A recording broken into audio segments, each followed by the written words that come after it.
জয় কৃষ্ণকালী মায়ের জয়। মঙ্গলা মায়ের বিচার চাই, বিচার চাই, বিচার চাই। মঙ্গলা মায়ের বিচার চাই। মঙ্গলা মায়ের সাথে যে অন্যায়গুলো হচ্ছে সেগুলো কিন্তু আমরা বিচার চাই। মঙ্গলা মা যে ভুল কাজগুলো করেছে, মঙ্গলা মা দিনের পর দিন যে ভুলগুলো করছে সেগুলো কিন্তু আমরা তুলে ধরেছি। আমিও ভিডিও করেছি, আরও অনেক দিদিরা দাদারা আছে, সবাই ভিডিও করেছে। মঙ্গলা মায়ের যেই ভুলগুলো সেগুলো কিন্তু সবাই ধরিয়ে দিয়েছে। কালকে যেই ভিডিওটা করেছিলাম সেই ভিডিওটা আমাকে কিন্তু অনেক বেশিরভাগই মানুষ কমেন্ট করেছে যে ভাই মঙ্গলা মাকে সবাই ভালোবাসে, মঙ্গলা মাকে কৃষ্ণকালী মায়ের মেয়ে রূপে জানে, মানুষের মধ্যেই ভগবান থাকে, যে কারণে কিন্তু মঙ্গলা মাকে মালা পরানো হয়। আজকে যখন আমি মঙ্গলা মায়ের এগেনস্টে যখন ভিডিও করতাম না, বা মঙ্গলা মায়ের যখন আমি দোষ গুণ দেখিনি, তখন আমি যখন মঙ্গলা মাকে নিয়ে ভিডিও করি সবাই আমাকে বলতো যে মঙ্গলা মায়ের এটা ভুল, ওটা ভুল, এটা ভুল। তাহলে কালকে যে ভিডিওটা আমি করলাম সেই ভিডিওতেও সবাই আমাকে ভুল প্রমাণ করছে, বলছে যে ভাই তুমি এটা ভুল করছো, তাহলে আমি কোন দিকে যাবো বলো। আজকে আমার অপর সাইডে যে দিদিরা আছে, দাদারা আছে, যারা মঙ্গলা মাকে নিয়ে ভিডিও করছে, আর যারা কৃষ্ণকালী মায়ের ভক্ত, যেমন আমিও কৃষ্ণকালী মায়ের ভক্ত, সেখান থেকে যদি মঙ্গলা মায়ের যে ভুলগুলো ধরিয়ে দিচ্ছি, সেখানে যেই ভক্তরা আছে, যে দিদিরা দাদারা আছে, তারা বলছে ভাই তোমার এই কথাটা ঠিক হয়নি, কারণ মঙ্গলা মাকে আমরা ভালোবাসি তাই মঙ্গলা মাকে মালা পরাই। আমার কালকের কমেন্টগুলো দেখলে তোমরা বুঝতে পারবে যে কত মানুষ কতভাবে বুঝিয়েছে। যেমন বুঝিয়েছে যে দেখো ভাই, আমরা মঙ্গলা মাকে সামনে দেখলেই জানি না কি মনে হয়, মঙ্গলা মাকে নমস্কার করতে ইচ্ছা করে। তো এরকম ধরনের কমেন্ট এসছে, প্রচুর প্রচুর কমেন্ট, যেই কমেন্টগুলো আমি কিন্তু আজকে আর শেয়ার করছি না, শরীরটা ভীষণ খারাপ। তো যাই হোক, তো আজকে আর শেয়ার করছি না, কিন্তু যারা হলো মঙ্গলা মায়ের এগেনস্টে যে দিদিগুলো ভিডিও করে, সেই দিদিগুলো বলছে যে তুমি সবসময় মঙ্গলার ভুলগুলো ধরো না, ভালোটাই দেখাও, ভুলগুলো ধরো। আমি কিন্তু মঙ্গলা মা যেই ভুলগুলো করেছে আমারও মনে হয়েছে, তোমরা বলে বলে না, আমারও মনে হয়েছে যে মঙ্গলা মায়ের এইগুলো ভুল আমি তুলে ধরেছিলাম, কিন্তু আমার দর্শকরা বা আমার ফ্যামিলি, আমার পরিবার, তারা আমাকে কমেন্ট করেছে, কমেন্টের মাধ্যমে জানিয়েছে তারা কিভাবে মঙ্গলা মা যেভাবে পুজো করে তারা সেইভাবেই তারা নেবে। কিন্তু আমার কথা হচ্ছে যে সব কিছুর বিচার যখন আমরা করছি, এই বিচারটাও চাই, মঙ্গলা মায়ের প্রতি হওয়া অন্যায়ের এই বিচারটাও চাই। তো মঙ্গলা মায়ের এগেন্সে যে দিদিরা ভিডিও করছে সেই দিদিদেরকে একটাই কথা বলবো, তোমরা যেহেতু মঙ্গলা মায়ের এগেন্সে ভিডিও করো, মঙ্গলা মায়ের ভুলগুলো তোমরা ধরিয়ে দাও। তোমরা কখনো বলনি যে মঙ্গলা মায়ের মন্দির বন্ধ হয়ে যাক, এটা তোমরা হয়তো বলনি, কিন্তু তোমরা বলেছো যে মেয়েদের প্রতি কোনো অন্যায় হলে, কোথাও কোনো অশান্তি বা কোথাও যদি কোনো ঝামেলা হয়, সেখানে প্রতিবাদ করো, যে অন্যায়ের বিচারে প্রতিবাদ করো। তা আমার কথা হচ্ছে মঙ্গলা মা অনেকগুলো ভিডিও করেছে, আজকে মাছ খাওয়ার ভিডিও তোমরা করেছো, মঙ্গলা মায়ের পুজো দেওয়ার ভিডিও, হ্যাঁ এগুলো ভুল আছে, সেগুলো ধরিয়ে দিয়েছো। কিন্তু মঙ্গলা মাকে যে 4-5 জন পুরুষ মিলে মারা হলো, 4-5 জন মহিলা মিলে, 4-5 জন পুরুষ মিলে যে মারা হলো, মহিলারা গায়ে হাত দিতে পারে মহিলাদের, কিন্তু যেই 4-5টা পুরুষ ধরে মঙ্গলা মাকে মারা হলো সেই ভিডিওগুলো কেন আনছো না? আমি জানি মঙ্গলা মা যে ভুলগুলো করেছে সেগুলো তোমরা ধরিয়ে দিয়েছো, কিন্তু যেই 4-5 জন মিলে মঙ্গলা মাকে চুলির মুঠো ধরে মারলো, যেই 4-5 জন মিলে মঙ্গলা মাকে টেনে হিসড়ে ঘরে বন্ধ করে রাখলো, কোথায় এই ভিডিওগুলো তো দেখলাম না। কারণ তোমরা যেহেতু একটা মেয়ে, তোমরা এই বিচারটা তোমরা করো, তোমাদের হাতে ছেড়ে দিলাম।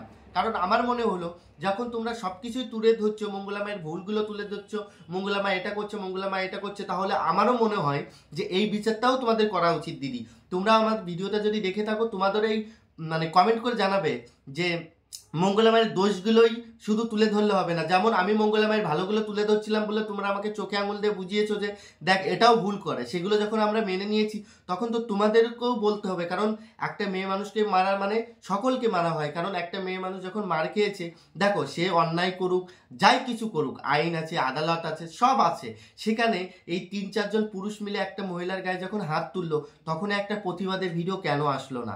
আমার কথা হচ্ছে তাই। কারণ তোমরা যখন সবকিছু বিবেচনা করো, সবকিছু বলো, তাহলে এই কথাগুলো তোমাদের বলা উচিত যে আমরা যে যখন মঙ্গলা মায়ের গায়ে হাত তোলা হলো, তখন কিন্তু তোমরা কেউ এইটা নিয়ে কেউ ভিডিও করিনি, কেউ নামায়নি, খুবই কম। তোমরা শুধু মঙ্গলা মা যে ভুলগুলো করেছে সেগুলো ধরিয়ে দিচ্ছ, কিন্তু এইটারও তোমাদের বিচার করতে হবে। কারণ তোমরা যখন খারাপটা তুলে আনতে পারছো, তাহলে এইটাও তো একটা খারাপ, কারণ একটা মহিলার গায়ে হাত দেওয়া মানে একটা অপরাধ। তাহলে এদের তোমরা কি সাজা দেবে বলো, এটার কি সাজা দেবে?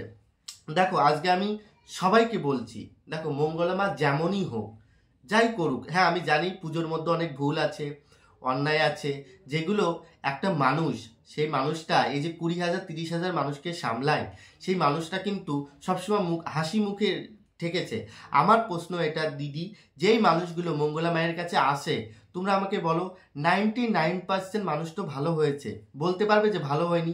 আর যদি ভালো নাও হয়ে থাকে, যে মানুষগুলো মঙ্গলা মায়ের কাছে এসেছিল, যে ভক্তরা, সেই ভক্তরা কিন্তু মঙ্গলা মা কিন্তু ভিডিও করেছে, ভিডিওর মাধ্যমে আমরা দেখতে পেয়েছি কত দূর দূরান্ত থেকে কিন্তু মানুষজন এসেছে। যদি তারা যদি নাটকই করবে বা তারা যদি মিথ্যেই যদি হবে, তাহলে সেই সব মানুষদের খুঁজে বের করো, বের করে বলো যে সত্যি না মিথ্যে, মঙ্গলা মা এনেছে কি না, ওরা নিজে থেকেই এসছে, বা ওদের কোনো কাজ হয়েছে কি না, সেটা প্রমাণ করলে তো বেরিয়ে যাবে, সেটা তোমরা প্রমাণ করো। দেখো আজকে মঙ্গলা মা পুজোর অনেক ভুল আছে, বা তোমরা এটা বলছো মঙ্গলা মা এটা ভুল, এটা ঠিক, এটা ঠিক, তাহলে এটাও তো বলা উচিত যে সবাই মিলে একটা মহিলাকে মহিলারা মহিলাদের গায়ে হাত তুলতে পারে, কিন্তু পুরুষ মানুষ কি করে মহিলার গায়ে হাত তুললো, তার চুলে হাত দিল, এটার বিচারও তো তোমাদের করতে হবে। সবকিছুর বিচার যখন তোমরা করছো, ভিডিওর মধ্যে কালকে আমি পরশুদিন নাকি একটা ভিডিও দেখছিলাম, সেই ভিডিওতে কিন্তু বলা হয়েছে, একটা ভিডিও ভাইরাল হয়েছে, সেই ভিডিওটাতে কিন্তু দেখা হয়েছে যে মঙ্গলা মাকে একটা দরজা আটকানো হয়েছে, মঙ্গলা মাকে চুলের মুঠো ধরে মারা হয়েছে, অনেক কিছু। তো এইগুলোর বিচার তোমরা কবে করবে? আমি দেখো আমার অভিজ্ঞতা থেকে এতটুকু বলতে পারি যে একটা মহিলার গায়ে কখনো একটা পুরুষ হাত দিতে পারে না, এটা অপরাধ। তো এই অপরাধের তোমরা কি জবাব দেবে? দেখো আজকে কৃষ্ণকালী মায়ের নাম প্রচার হয়েছিল মঙ্গলা মায়ের মুখ থেকে, তো আজকে দেশ বিদেশে কিন্তু মঙ্গলা মায়ের নাম ছড়িয়ে গেছে। আমি জানি যে জীবনে কিছু একটা ভালো কাজ করতে গেলে অনেক বাধা আসে, তখন এই যে মঙ্গলা মা যে মন্দিরটা করতে যাচ্ছে, তো মন্দিরটা করার পিছনে অনেক বাধা আসছে, অনেক বিপদ আসছে, মানুষ তাকে মন্দিরটা মানে কি বলবো আর করতেই দিতে চাইছে না। প্রথমে যেখানে মন্দির ছিল সেখানে এত মানুষের ভিড়ের কারণে সেখানে তো প্রবলেম হলো, সেখান থেকে তাড়িয়ে দেওয়া হলো, ওখান থেকে আরেকটা জায়গায় গেল হ্যাসারি রোড, সেখান থেকে আবার ওখান থেকে তাড়িয়ে দেওয়া হলো, এর এই যে একটা মৃত মানুষকে আনা হলো, এটা তো সব মনে মানুষ তো বুঝতে পারবে একটা চক্রান্ত, একটা চক্রান্ত। কারণ দেখো যেই মানুষটা মারা গেছে সেই মানুষটা আদৌ বেঁচে ছিল কিনা আমরা কিন্তু কেউ জানি না, কিন্তু ওখানে একটা ভিডিও দেখছিলাম, বলছিল যে একটা মৃত মানুষকে আনা হয়েছিল, মানে মরা হয়েছিল, মানে মারা গেছিল, সেই মানুষটা বেঁচে ছিল না। তাহলে সেই মানুষটাকে যখন মারা গেল, দেখো একটা মানুষকে কখন নিয়ে এসছে হসপিটাল থেকে, কিন্তু তাকে হয়তো বলা হয়েছিল যে সে হয়তো বাঁচবে না, যে কারণে কিন্তু মঙ্গলা মায়ের কাছে নিয়ে যায় যে বাঁচে কিনা, কিন্তু তারা সাজিয়ে এনেছে কিনা, মঙ্গলা মায়ের বদনাম করতে এনেছে কিনা সেটা আমরা জানি না। কিন্তু যদি যদি ওই ত্রিশূল ছোঁয়ানোর পরে যদি মারা যেত, তাহলে কিন্তু আজকে মঙ্গলা মা জেলে থাকতো, কিন্তু সেটা কিন্তু হয়নি। কারণ আমার মনে হয় এটা পুরো ষড়যন্ত্র, পুরো একটা ষড়যন্ত্র। কারণ কি বলতো, কারো ভালো তো কেউ দেখতে পারে না, এখন কোথা থেকে কি হয়েছে আমরা তো কেউ বলতে পারবো না। তা আমার কথা হচ্ছে যে তোমরা সবাই সাবধান হয়ে যাও। দেখো ভুল মানুষ মাত্রই করে। আজকে আমার কথা হচ্ছে, দেখো আমরা তো প্রত্যেকটা মানুষ ভগবানকে ভালোবাসি, ভগবানকে পুজো করি। আজকে যদি আমরা কোনো ভুল করি, আমাদের দ্বারা যদি কোনো ভুল হয়, সেটা তো ভুলই হয়। আর দেখো ভুল মানুষ মাত্রই হয়। আজকে এই যে আমরা যারা ভিডিও করছি, আমরা প্রত্যেকটা মানুষ যে যার মতন তাকে বলে যাচ্ছি, সেই মানুষটাও তো নিজেকে সামলাবে। এই যে এত হাজার হাজার ভক্ত দেখে না, অ্যাকচুয়ালি কি বলতো, আমরা 10টা মানুষের সাথে কথা বলতে গেলে আমাদের মাথায় কাজ করে না, সেখানে এত হাজার হাজার ভক্ত নিজের মাথায় কাজ করে না, সে কি করবে কি না করবে। দেখো অনেক লোক বলছে যে এত টাকা এত টাকা, টাকার প্রসঙ্গ আসছে, টাকা এটা ওটা। দেখো আজকে যদি কৃষ্ণকালী মা যদি মঙ্গলা মায়ের নাম প্রচার না করতো, তাহলে কিন্তু আজকে এত দেশে বিদেশে ছড়াতো না। আজকে এই যে টাকা পয়সা যা কিছু, মঙ্গলা মা তো শুধু যে ভক্তরা পয়সা দিলেই হবে সেটা নয়, মঙ্গলা মাও তো এমন তো বলিনি যে আমি যেই টাকা পেয়েছি বা এতদিন ধরে যে ভক্তরা যেই টাকা দিয়েছে সেটা সব আমি খেয়ে নিয়েছি। সে কিন্তু রেখেছে জমিয়ে, হয়তো সেও করবে আস্তে আস্তে। মায়ের যখন মন্দির করবে তখন তো নিজেকেও কিছু দিতে হবে, তখন আমরা যখন দেবে তখন ভিডিওর মধ্যে কিন্তু জানতে পারবো। আগে থেকে আমাদের বক্তব্য যদি আমরা জানিয়ে দিই, তাহলে মঙ্গলা মা যখন জানাবে তখন আমরা কি করে বলবো। তো যাই হোক, আজকে এই পর্যন্ত ভিডিও। আমিও চাই যে বিচার হোক, কারণ এইটারও বিচার হওয়া দরকার। যে মানুষগুলো অকারণে একটা মানুষের উপর হাত তোলে, সেই মানুষগুলোরও বিচার হওয়া দরকার। তোমরা কি বলো? তোমরা যদি আমার সাথে একমত থাকো প্লিজ কমেন্টে জানাবে। জয় কৃষ্ণকালী মায়ের জয়। সবাই ভালো থাকো, সুস্থ থাকো। কালকে একটা নতুন ভিডিও নিয়ে আসবো, ততক্ষণ অবধি তোমাদের খেয়াল রেখো। আজকের মতন বাই বাই।